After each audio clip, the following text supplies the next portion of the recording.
And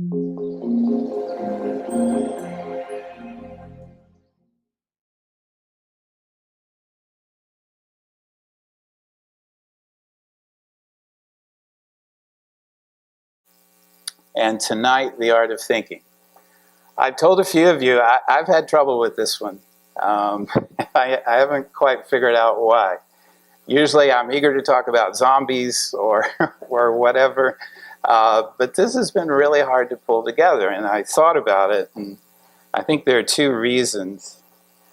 One is just personally, I discovered the art of thinking when I was a young person, and I thought it was going to solve all my problems. And so I became a philosophy major in college and pursued truth through dialectic, basically, through philosophy. And then I found that that missed a lot. So Walt Whitman, as usual, knew all this well before the rest of us.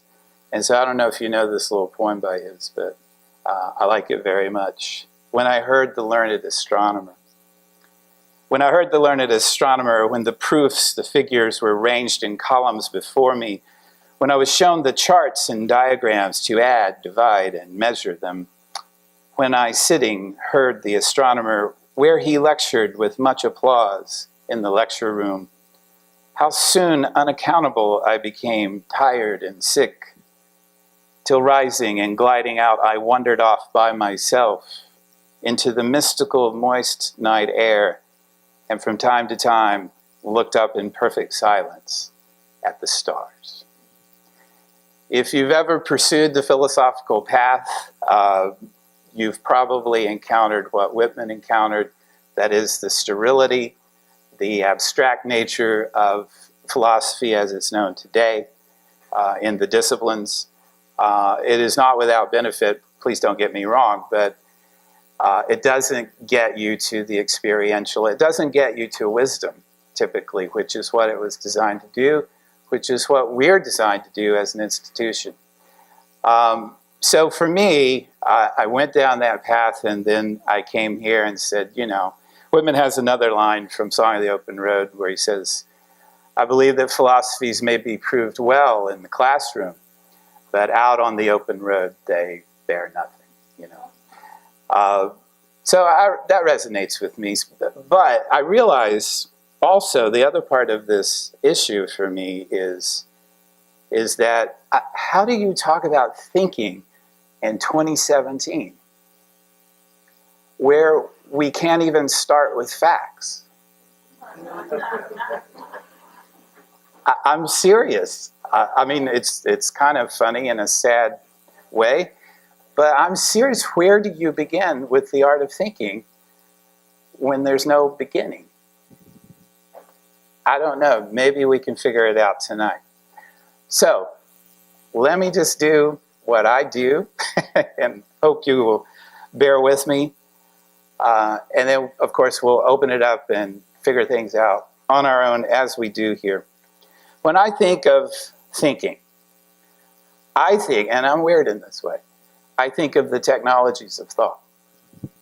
Now, I know we're not supposed to think of the technologies of thought. Thought just is.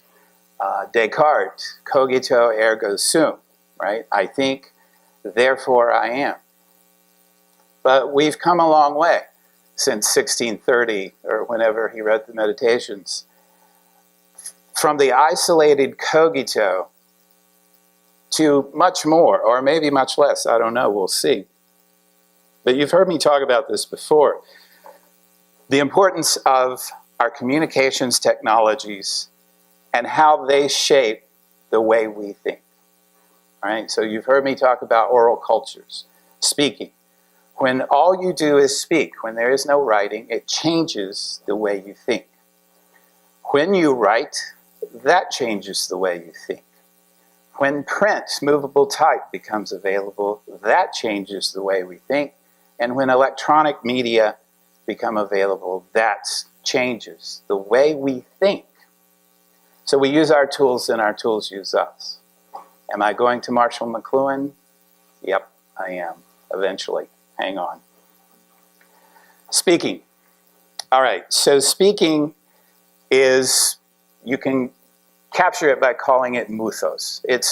And I don't mean by that myth the way way most people understand it.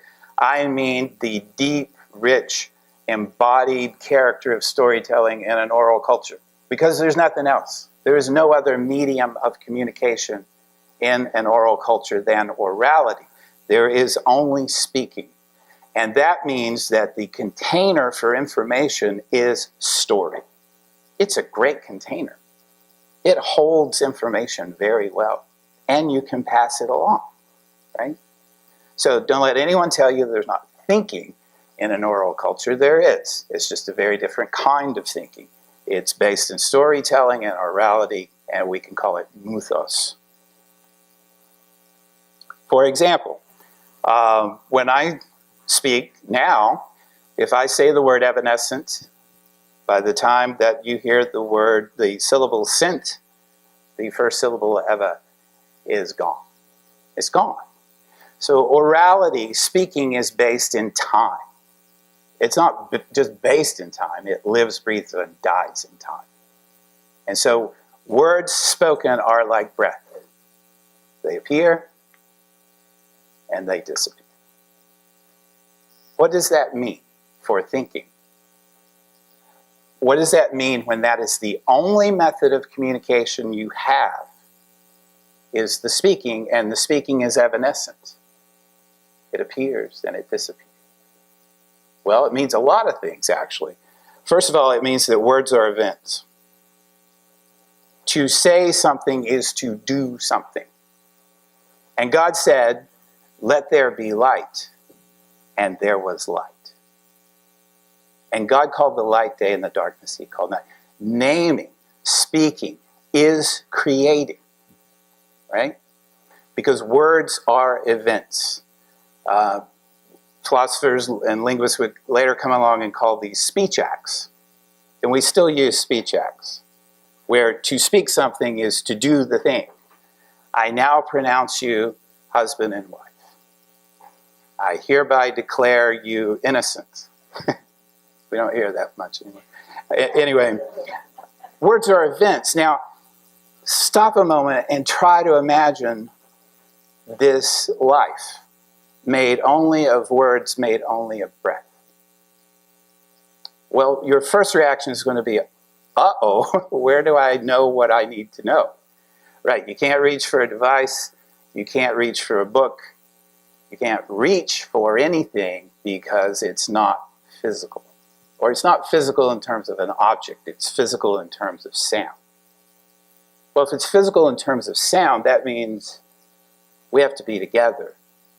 If we're going to share information, we have to be together if we're going to think. Right? So that means that oral cultures are, by definition, communal. That's not some mystical thing, although it can be. That's a logistical thing.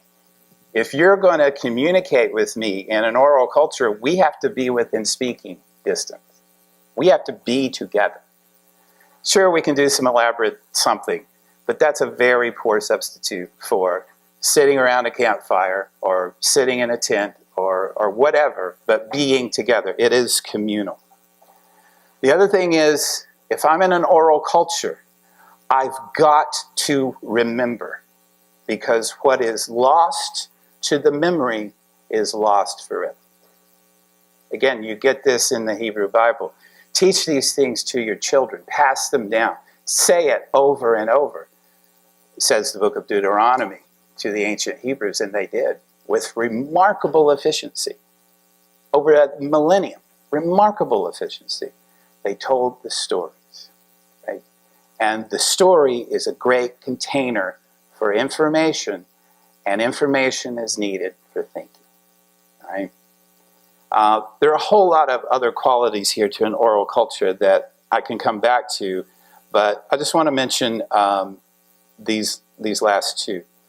Communication is concrete rather than abstract. I know I've told you this story, but I love telling it, so I'm going to tell it again. In the early 20th century, there were some anthropologists, Milman Parry, and Alfred Lord, who studied oral cultures in Siberia. And they wanted to know how oral cultures thought, right? Coming from a literate culture, coming from a culture of writing and print. So they go to interview these people in the oral culture, and they ask them things like, what is a tree? Abstract, literate. That kind of thought separated from reality. Not what is that tree, but what is a tree? The response was, dude, you don't know what a tree is? Where is it you're from? Right? Concrete. And so, for example, we have the month of January. And you're like, what's that about? What January? What does that mean? It means one, basically, month one. It's basically a synonym for one. Now, I know there's a deeper meaning, don't get me wrong. The Roman god Janus, I know all that. But you don't think that. We don't think that. We think January, as opposed to February. One as opposed to two. Among the Plains tribes, what we call January is moon of the popping trees, because it gets so freaking cold in the plains that the trees pop. Concrete, experiential. Oh yeah, I know January. It's when the trees pop. Remember last January? It was so cold, the trees were really popping. Concrete, experiential, rather than abstract. Because abstraction and abstract thought belongs to writing. So again, my favorite one, and we're going to get to this, is they gave them syllogisms. Syllogisms are little three-part arguments where you have a general premise, a specific premise, and a conclusion. All men are mortal. Socrates is a man, therefore Socrates is mortal. It's just these three little premises that Aristotle came up with. So they gave them a syllogism and asked them to fill in the conclusion. In the north, in Nova Zembla, all the bears are white. There's a bear in Nova Zembla. What color is the bear? Fill in the conclusion from the two premises. Dude, I don't know. I've never been to Nova Zembla. How would I know what color the bears are? Experiential. If I have not experienced it, I can't talk to you about it, because my world and my thought world is grounded in experience. Now, I'm not saying that's a better thing. In some ways, it's a worse thing, because it makes you much more vulnerable to some things. But it's a thing, and it's a different way of thinking. All right, so oral cultures are grounded. They're concrete rather than abstract. They're experiential rather than theoretical. And so that changes the way you think. It has to. Writing, on the other hand, writing emerges about 2500 BCE in Samaria with cuneiform, and it's basically accounting. Somebody needed to keep track of things. So writing begins as accounting.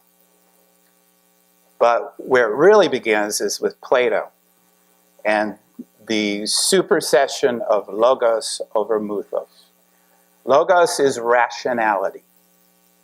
Logos is the logos of biology, psychology, the logos, the study of, the rational study of. Not just some sort of experiential study of, the rational, systematic study of. That is logos. It is based on dialectic, or argumentation. It is rational. It is a product of literacy. That is, it is a product of writing. There is a reason why oral cultures did not produce libraries and other things that are the product of literacy, because they didn't have that technology, simply. Not that they didn't have knowledge, not that they didn't have ways of thinking, but it was very different ways of thinking. How different? Well, listen to Plato in the Phaedrus talking about this difference. Now, I love this because, well, you'll just see. The Phaedrus. Writing, Phaedrus, has this strange quality. And it is very like painting. For the creatures of painting stand like living beings. But if one asks them a question, they preserve a solemn silence, And so it is with written words. You may think they spoke as if they had intelligence, the words, but if you question them, wishing to know about their sayings, they always say only one and the same thing. And in every word, when once it is written, it is bandied about, alike among those who understand and those who have no interest in it, and it knows not to whom to speak nor to speak. When ill-treated or unjustly reviled, it always needs its father to help it, for it has no power to protect or help itself. And now you, who are the father of letters, having been led by your affection to ascribe to them a power the opposite of that which they really possess. He's arguing against writing. For this invention, writing, will produce forgetfulness in the minds of those who learn to use it, because they will not practice their memory. He's absolutely right, isn't he? Their trust in writing produced by external characters, which are no part of themselves, will discourage the use of their own memory within them. You have invented an elixir not of memory, but of reminding. That's pretty good, right? And you offer your pupils the appearance of wisdom, here comes the dagger, but not true wisdom. For they will read many things without instruction, and will therefore seem to know many things, when they are for the most part ignorant and hard to get along with. Okay, students have never changed, apparently, since they are not wise, but only appear wise. Interesting, right? Plato, through the character of Socrates, arguing against writing? In writing? Yeah, welcome to writing, right? Where there is an inherent paradox, right? Because you have to use this communication tool, and yes, it does all those things, doesn't it? Sure, it helps us to, it reminds us rather than teaches us memory. It teaches us how to find the information rather than holding the information, right? He's absolutely right. But he's using the technology to make his argument against the technology. Again, welcome to writing and contradiction, because contradiction is embedded in writing. What do I mean by that? Well, because writing produces a context, it is a context-free language. So you've got a book, it travels. You can pick up a book like the Quran and you can carry it over to Texas and drop it there. What's the Quran doing in Texas? Nothing. It shouldn't be there, right? Because this is a book that emerged from the soil of Arabia and from the blood in the soil. Oh, I don't want to do the blood and soil thing, sorry. And from the battles and difficulties and victories and revelations that occurred there. That book belongs there. But here it is here. Of course, same is true for the Bible. I remember my good friend Rabbi Balinson at his temple would always say, "Dear God, please teach us how to understand a book that was written for nomadic peoples 2,500 years ago. And here today, how do we do this? Dear God, please help us," right? The book, the writing is context-free language. And so, meaning you can rip it out of it. You could always also say it's context-full language. You can put it in any context, and we do. And so now we can make Jesus into a gun-loving Republican, or we can make him into a social gospel pioneer. Why? Because we've ripped the book out of its context. And all books are designed to be ripped out of their context. That's why they're made books. So this is not a bug, it's a feature of writing. It does produce forgetfulness. It does create abstractions, right? So it's an abstraction to undercut your own argument about the technology with the technology. Sure, we can call it a paradox, but it's really a problem, isn't it, at base? And don't think that oral peoples did not pick up on this, because they think too, right? So when missionaries came to the indigenous people of the Americas, and there were the French and the English and others, and they kept saying different things that needed to be done. Thank you, John.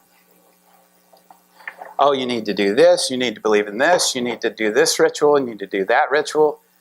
And the native people were like, but you all just have that one book.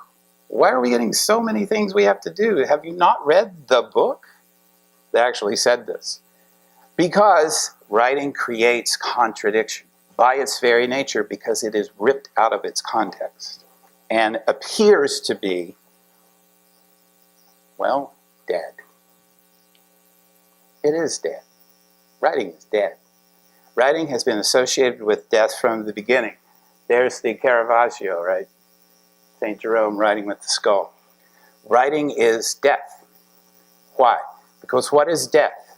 It is immobility. It's like Plato just said in that dialogue. It's like you try to talk to writing and it won't talk back. Like a corpse, right? It's not moving. Whereas in an oral culture, we're moving, we're interacting, there's physicality, there's life in an oral culture, but writing is death. Yeah. Writing equals death, the death of the letter. Abstract, transcendent, frozen. Platonic ideas are, who am I quoting here?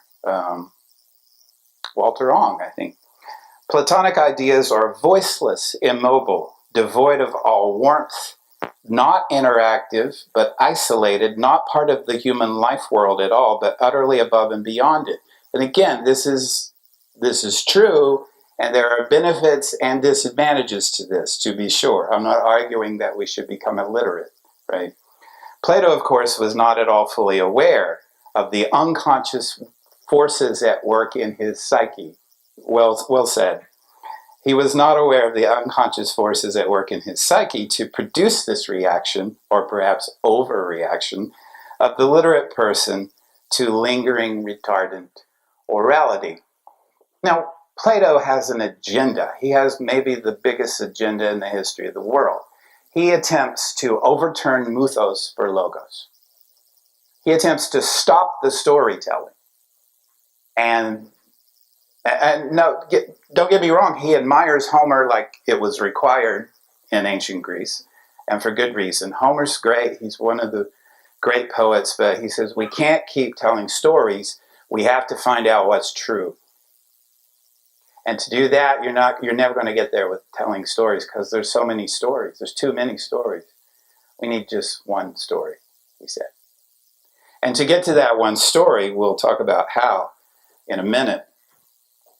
You have to use writing. Specifically, you have to become abstract. You have to pull away from the experiential. You must, because the experiential is chaos. It's a disorder. It's change. It's becoming, not being. You must move toward being. Static. Very much like writing. Static, unchanging, apart, abstract, theoretical, right? Also dead. But we'll get to that. Yes. Oh, I see. I see, but you're in a literate culture. So you're not unaffected by writing. Now, I'm not going to romanticize, I don't mean to romanticize oral cultures. Oral cultures were brutal and problematic in many ways. But in terms of the language they use, communication methods, which is the way they also thought, it was the content of thought, they were experiential. They were contextual, always. Now, can those contexts conflict? Sure. When you meet a person from another world. Because if you have another language, it's literally another world. So yeah, that does happen. Good point. Yeah. On the other side of the wall, you're going to say the wall, really? Who's paying for this wall? Could it not be argued that good writing provides good context? Absolutely. Absolutely. There are many great strengths of writing. And one of them is that we can lift out of our context and go travel to Arabia and say, I kind of understand the birth of this book, the Quran. We can do that. Writing gives us that. Thank you for that clarification, because I don't want to do the wall. Yeah. Excellent. All right, stay with me. In fact, here's Walter J. on death. I was just going to quote it. The paradox lies in the fact that the deadness of the text, its removal from the living human life world, this is the paradox, he says, its rigid visual fixity assures its endurance and its potential, here you go, Amanda, its potential for being resurrected into limitless living contexts. I should have just read that. By a potentially infinite number of living readers.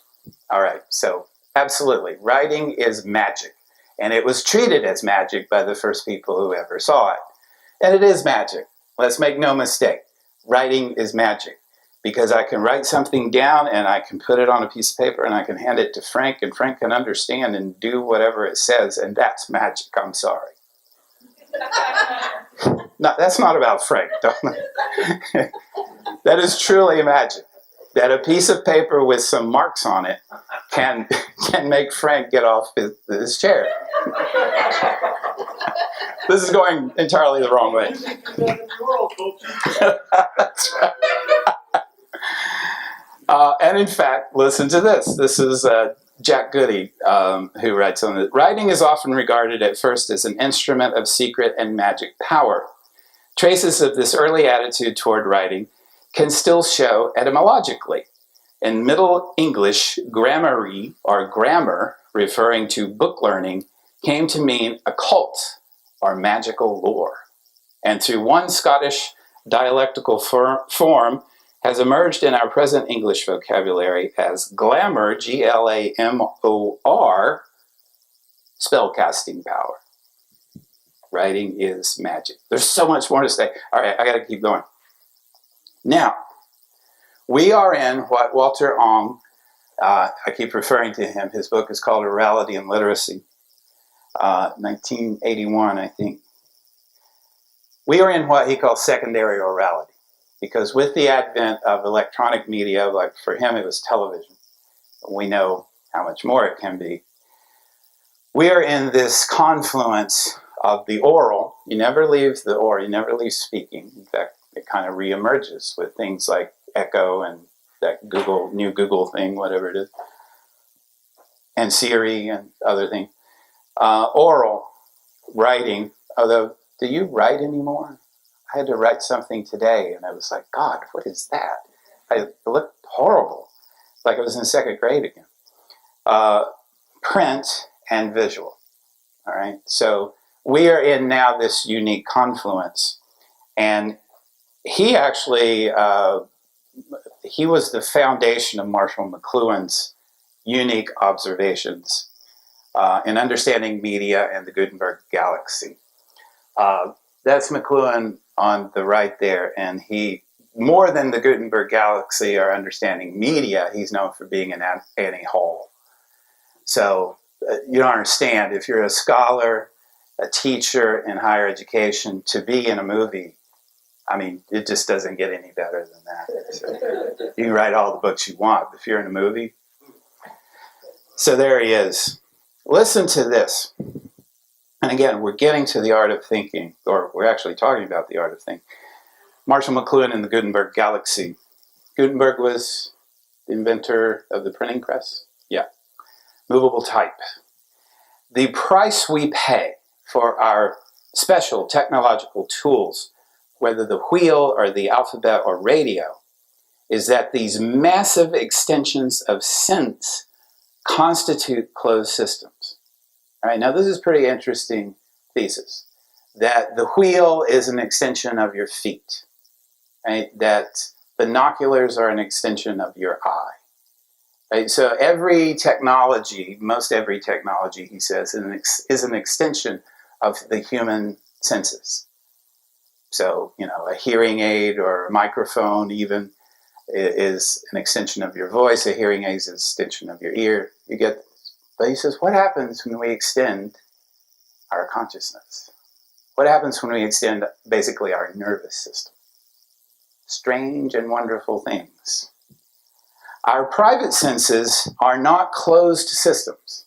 All right, so I'm always getting data, right? Always, visual, auditory, etc.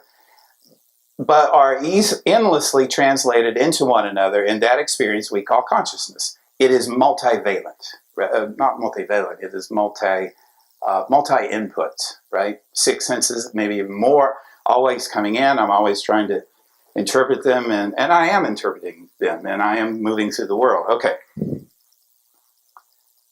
Our extended senses, tools, technologies through the ages have been closed systems incapable of interplay of our collective awareness. So here it's Descartes, the mind-body problem, right? So I've got all this sense data, but then I've got this mind.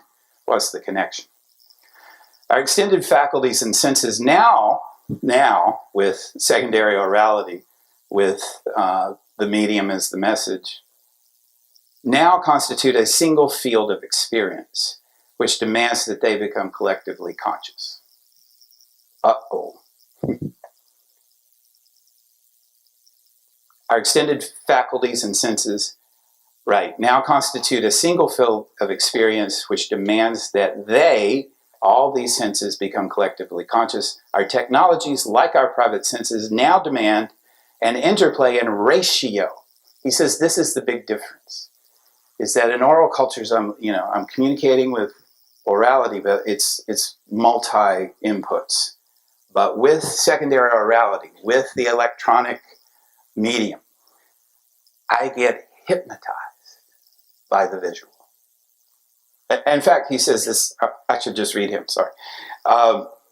As long as our technologies now demand an interplay and ratio that makes rational coexistence possible. As long as our technologies were as slow as the wheel or the alphabet or money, the fact that they were separate closed systems was socially and psychically supportable.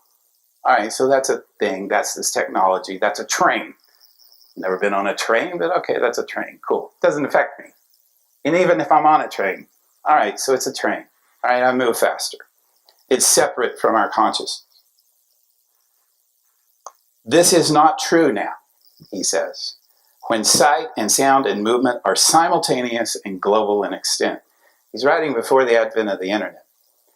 A ratio of interplay among these extensions of our human functions is now as necessary collectively as it has always been for our private and personal rationality, in terms of our private senses or wits, as they were once called. Put it this way, with the advent of the printing press, human beings became so dominated by a single sense, that of vision, that we were hypnotized by it. And under this hypnosis, says McLuhan, we participate in the dream of Western culture, which includes nationalism, rationalism, objectivity, scientific method, the Enlightenment, among other things. The hypnosis effected by print media is reductionistic and homogenizing. It flattens the world into 2 dimensions seen from one fixed point of view. Why would this contribute to nationalism? Just think of the Protestant Reformation, right? So you now have people who can read the text themselves and make up their own mind, but they don't go off in individual directions, do they? They actually form 2 new groups, Catholics and Protestants, right? Because you don't get that much freedom, right? But you now have the text. And of course, then everybody starts arguing about what? The text, right? And are these arguments conclusive? Are they based on the art of thinking? No, they are not. They are based on pre-existing, nationalistic, ideological, existing incentives to get rid of the Catholics once and for all, to kill all the Protestants or expel them, right? All right. You may know McLuhan from the medium as the message, right? Which is basically this argument that technology is the extension of our senses, and if it's the extension of our senses, then it also affects the way we think, especially if our sense data gets reduced to, not completely, but hypnotized into being dominated by vision. Then we just kind of focus. And if you look, you can actually see this happening in the literature and philosophy after Gutenberg, where vision becomes the dominant metaphor for reason, enlightenment, understanding, vision. I see, I have insight, right? Stuff like that. He also, you may know, has the phrase, invented the phrase, the global village. Again, this was in the 70s. But he saw where television was going, and he was right. It's going right where we are today.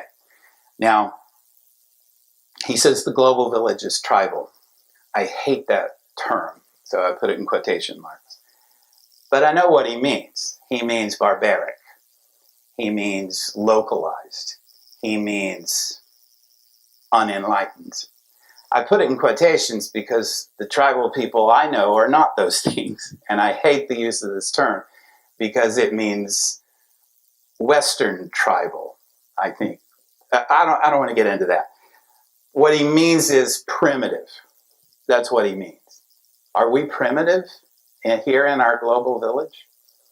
Have you seen an increase in basic animalistic human behavior as a result of this increased communication around the world? If you do, then you're agreeing with McLuhan about the global village. All right, let's keep moving, and then I'm going to open it up to you. So, Plato, Republic, Book 7, Allegory of the Cave. I was giving a tour of the buildings downtown in Los Angeles, and I was doing this middle school group. So what are they, like 10? No. Thank you. All right, I don't know. They were young. And so I was talking about the torch on the light of the library downtown, and I'm like, well, that's an important symbol. I'm being completely patronizing to these middle schools. And I'm like, because light means knowledge. And this girl says, oh, you're talking about the allegory of the cave. And I'm like, wait, how did you know that? She's like, everybody knows the allegory. So I'm sorry if you don't know the allegory of the cave. You don't. What's that, David? Yeah, hey, that's how I felt. Yeah. Okay, so the allegory of the cave is in the Republic, and this is Plato's Art of Thinking, basically. He says you've got these people, that's us, by the way, and we probably feel like these people here on the left now. We're chained to this wall. What is it about walls tonight? We're chained there, and there's a fire up here, and then there are these weird people in cloaks. I don't know why they're doing this, but it's an extended analogy. But they're just carrying things back and forth behind the wall, but in front of the fire, producing shadows on the wall. Again, I don't know why this would be like the worst job in the world, but that's their job. So these poor people, that is us, always see the shadows. All right, now Plato's point is, that's all you know, but you don't know light. All you know is shadow, right? So he says, for us to become thinkers, for us to become fully human, we must move out of the cave, and there's the first guy who came out of the cave, go up out of the cave and see the sun, the source of all light. Now for Plato, this is the forms, and I'm not going to get into that, but this is an ideal version of everything here on earth, an ideal version, a perfect version. So he says, first of all, this guy, it's going to be painful. Thinking is, seeing the light is going to be painful. And then he's going to acclimate to it, and then he's going to realize how he's lived his whole life, looking at shadows when there's a whole world full of light. So he's going to go down and try to tell the people chained to the wall, hey, you know what? There's like a sun, and this fire, it's kind of like a little sun, and it produces light, and so what you see here is not real. How do you think that's going to go? Right? When your concrete experience is telling you otherwise. All right, so how do we get there? This is Plato's Art of Thinking. So remember, Plato's always moving upward. So you can see, actually, this is the bottom of the cave, and he's always moving upward to the light. And we don't have to get into all this, but basically the world of appearances is not trustworthy. philosophers for millennia have been saying this, all the way up to Descartes. And so if you're there, then you don't even have thought. You have eikasia.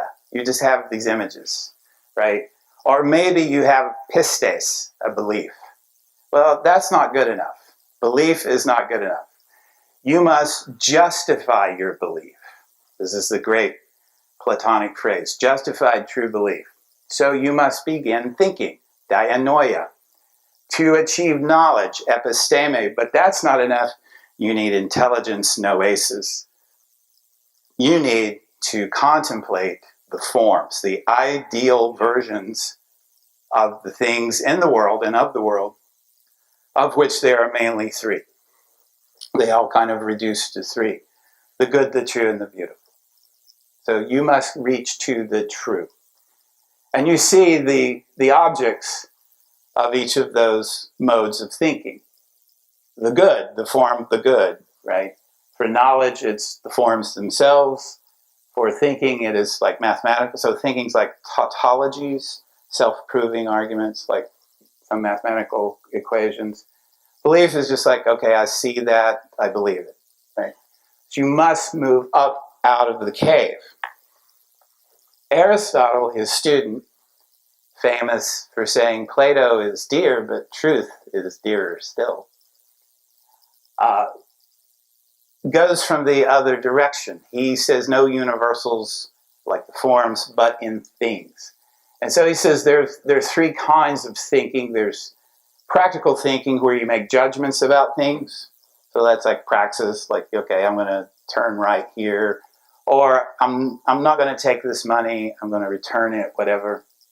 There's the productive, where he has no problem with poets, in fact, like Plato. I'm sorry, Plato wanted to expel the poets from the Republic, by the way, because they were the guardians of mythos. They were the storytellers. Oh no, you don't get to come into the Republic. You and your mythos. Get out of here with your mythos. But Aristotle's, no, they're productive. So techne, people who make things, as in technology. Poesis is the Greek word for simply to make. So if you make anything, you're a poet. Congratulations.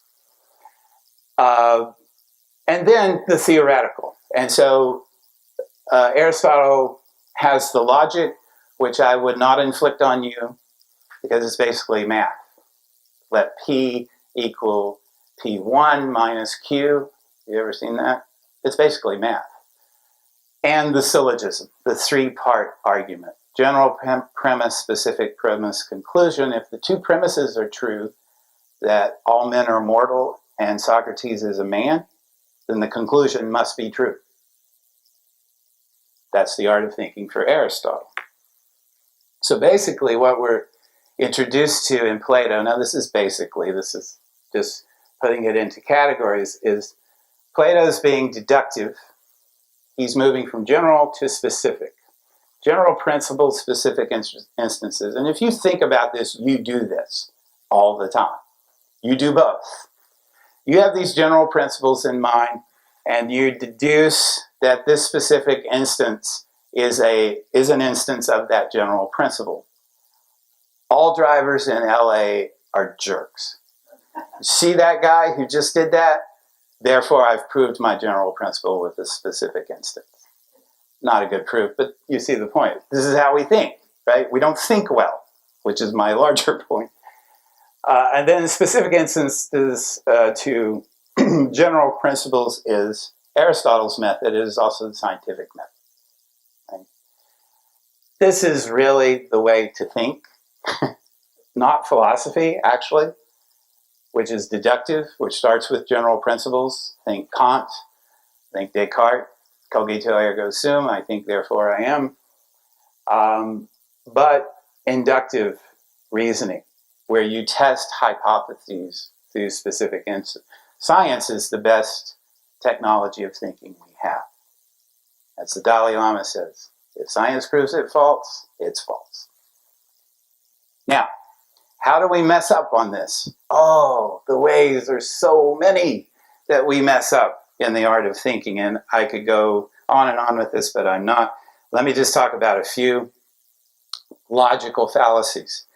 Now, I remember the first time I taught logical fallacies in my youth, and I'm like, oh, my students, they're going to be so grateful to know how not to be illogical. And then I wasn't through the first class when I went, this is how you get a job, by using logical fallacies. This is how you get elected, by using logical fallacies. But that's rhetoric, and that's next week, okay? So this is for the art of thinking. Slippery slope, you know this one, you hear it all the time.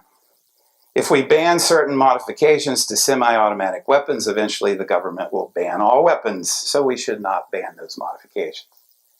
Anytime the argument is saying what's going to happen in the future, you can't predict the future. I'm sorry. So that's not going to be a good argument. Might be a good argument to say the sun's coming up tomorrow, but I wouldn't bet on it. Hasty generalization. 3 Republican congressmen who have proposed anti-gay legislation have also been caught having affairs with male staffers. Therefore, anti-gay congressmen are themselves gay. You don't have enough data to support that conclusion. You have some interesting data, perhaps some troubling data, but not enough data, right? So this is where deduction kind of gets in trouble. It doesn't find enough instances to prove its general principles, where induction, starting with those instances, says, hey, is always asking, do I have enough instances? Is my sample size big enough? You know, have I covered all the bases, all the instances? One of my favorites, post hoc ergo propter hoc.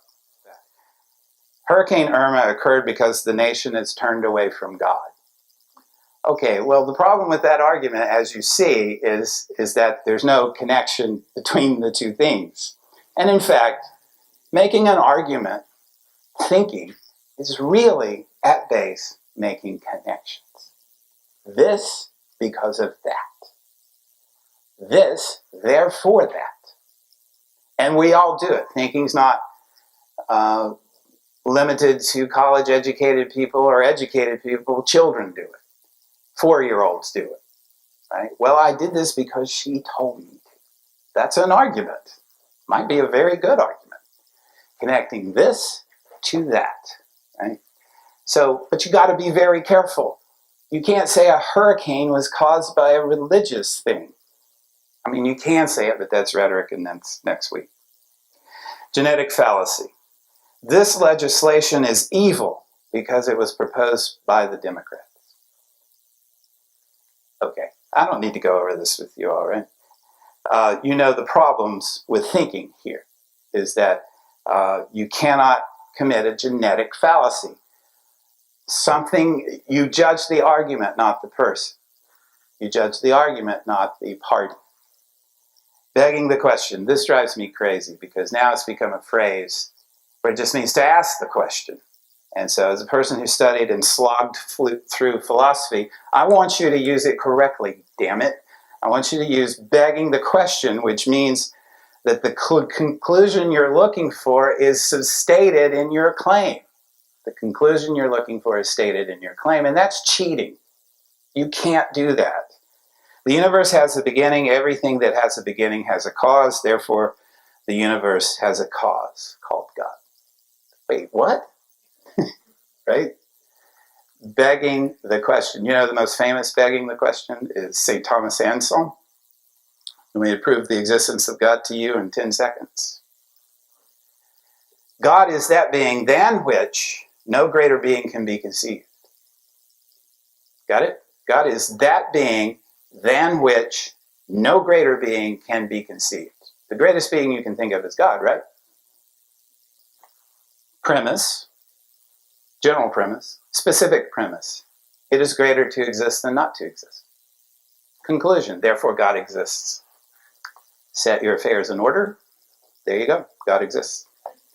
Begging the question.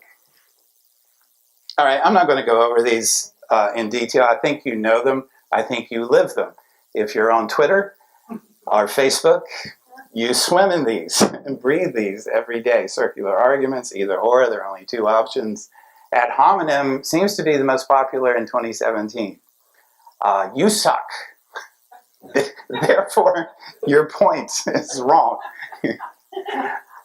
Everybody knows that Charlie is a brilliant punster.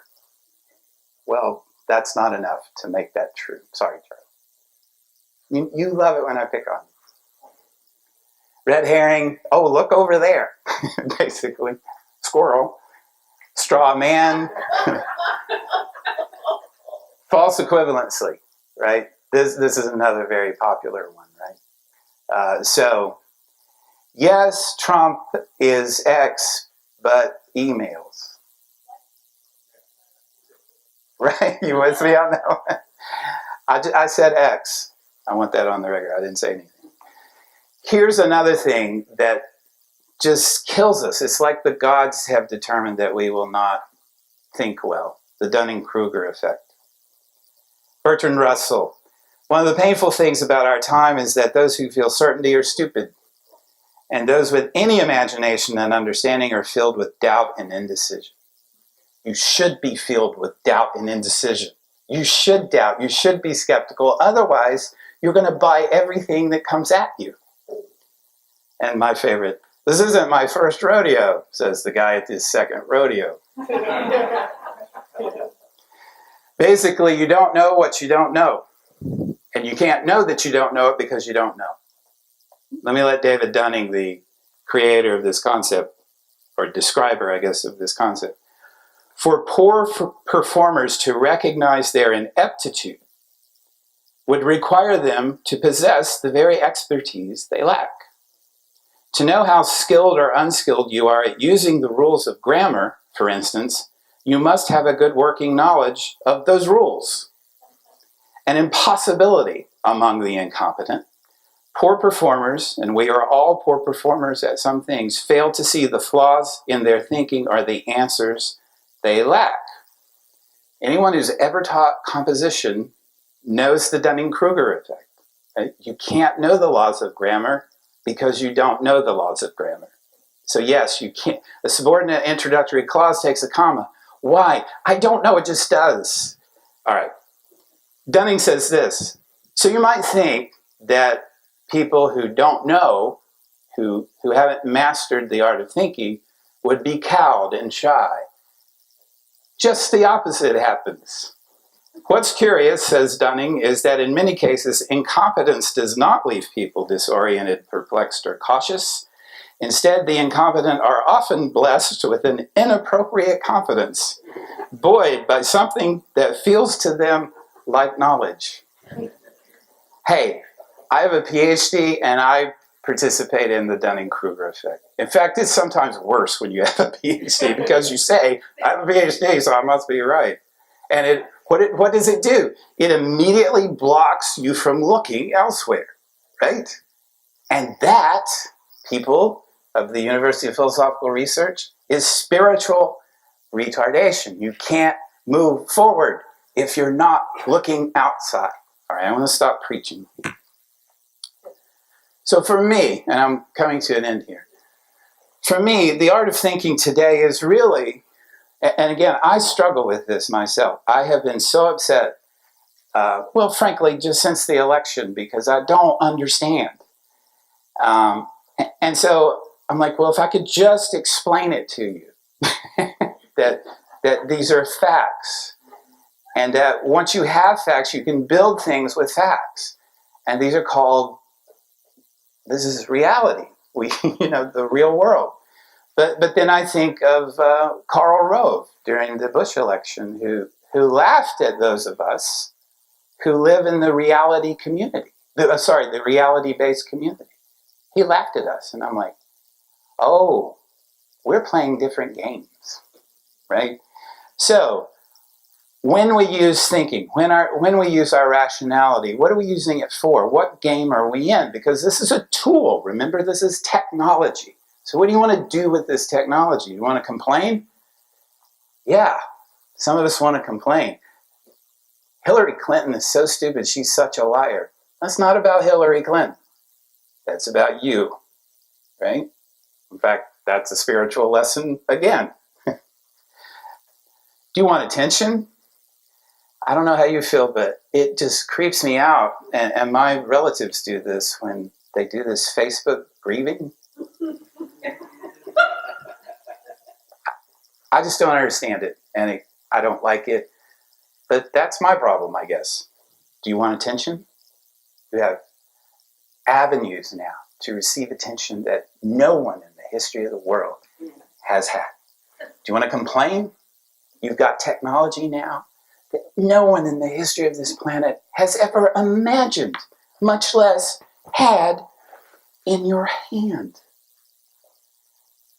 Do you want to share your belief? Okay, that's a little bit better, but are you going to justify your belief? Well, you know that the moon landing was fake. Oh, or lately, you know that the earth is flat.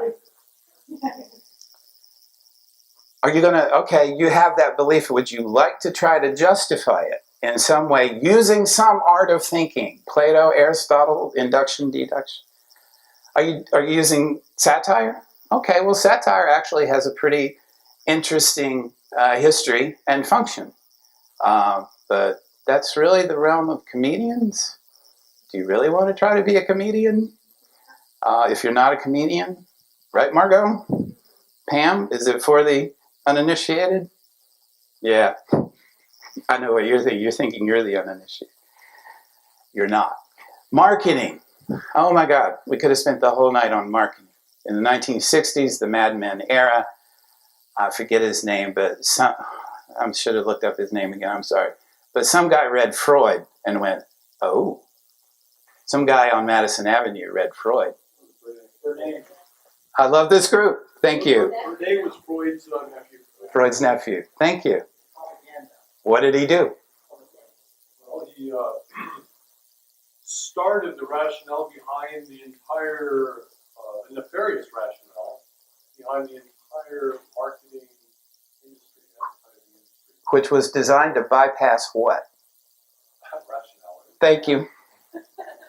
So we could have spent this whole night talking about marketing, how there are ideologies and practices in place in the world that are designed to go right around any rational defenses you have set up.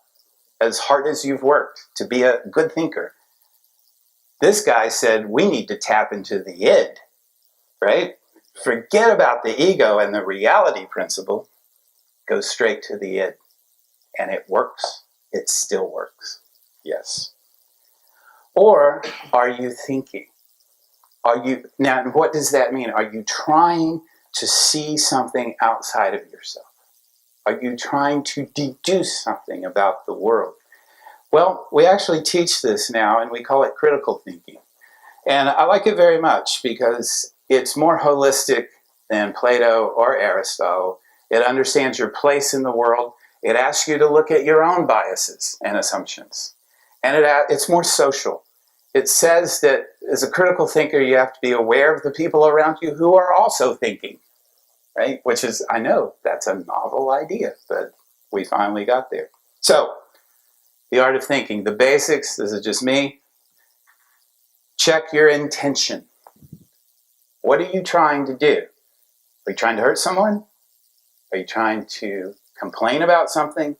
Are you trying to draw attention to yourself? Or are you trying to get out of yourself and into another world, which is what both Plato and Aristotle were ultimately about, getting beyond the immediate appearance of things. Check your own status. Check your own assumptions.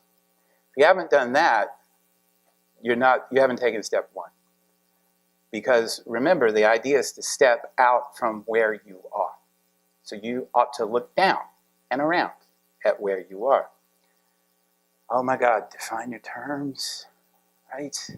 How many arguments, how many hurt feelings have been caused because people were using two different meanings of the same word? And this is about language, by the way, which is lecture 4, I think. How they, we're operating with two different notions of the same word. Build upon facts. I went to doctoral school and studied postmodernism. I'm like, yay, facts are relative and, well, we didn't really say that. Facts are contextual, right? They're based in a particular discourse. Yeah, stick it to the man. And we did, and I'm like, uh-oh. Okay, so we did. Now, don't get me wrong. I don't think academics are to blame for the current state of affairs, but I don't think we've ever done anything that consequential. But it was there. I was there. We were like, yeah, there are no meta-narratives. I still don't think there's a meta-narrative, but oh my God, I'd like for us to start with facts. And I don't need facts to be metaphysically, ontologically permanent and abstract and unending and perfect. I just need us to agree. Can we agree that there are such things as stars? That there's such things as geologic processes? That we're human beings trying to make meaning? I don't know. Move toward objectivity, move outside of yourself. Address the counter-arguments. So if you're genuinely thinking, if you're genuinely trying to get to perform the art of thinking, you've got to include the arguments against you that are out there. You've got to address them. If you don't address them, anytime anybody talks to me and makes an argument and they don't include what they know are the counter-arguments, I'm like, yeah, I'm done. I got other things to do. Because if you're not going to engage those arguments, it means you're not trying to make an argument. You're trying to make a belief. You're trying to make me come along with your belief. Not interested. Synthesize simply. What am I talking about? Well, you're going to have a lot of different ideas out there, and you might have the temptation to put them in some tree or I don't know. I'm just putting in some bizarre and highly deep. William of Ockham, who actually said, do not multiply entities unnecessarily, but comes across as Occam's razor. The simplest solution is the best. It's always the best. It really is. You don't have to go into all kinds of weird stuff. Synthesize simply, and then go back to step one, check your assumptions and intentions. So, the necessity and limits of thinking. We live in muthos and logos and the global village, where the medium is the message. We have notions of truth, but we need notions of meaning. And this is our struggle.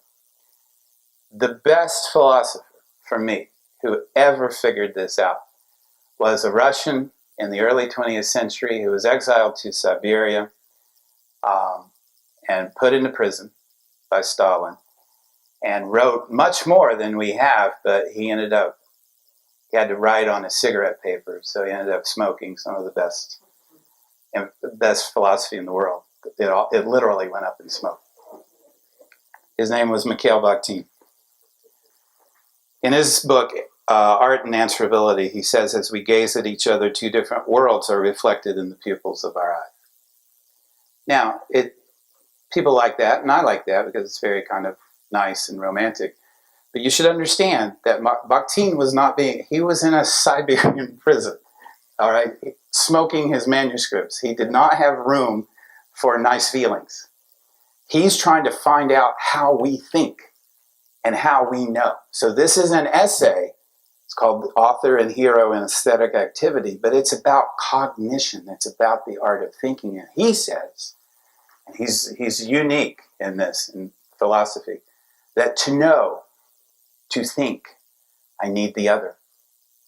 Quite simply because of this metaphor. Because when I look at the world, my vision is limited. And if you're sitting across from me, you see a whole world that I don't even see. I need you to think with me. Thank you for your patience.